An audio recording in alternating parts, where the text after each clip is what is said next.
Sa mundo ng K-pop, nagbabala sa fans ang youngest member ng BTS na si Jungkook. Ito'y matapos magtangka ang isang babaeng fan na pumasok sa kanyang tahanan sa Seoul.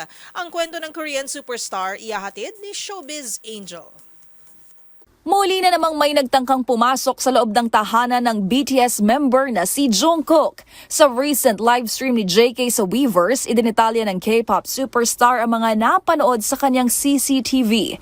Sa tansya ng 28-year-old singer, nasa edad 40s ang babaeng nagpupumilit buksan ang gate sa kanyang parking lot.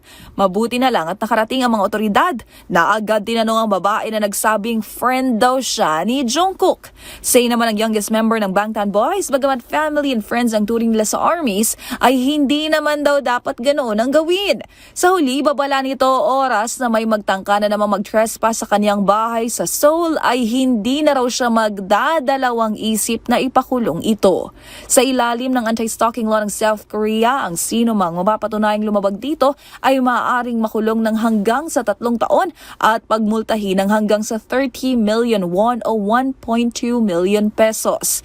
Hindi ito ang unang pagkakataon na may sumubok pasukin ang tinutuluyan ni JK.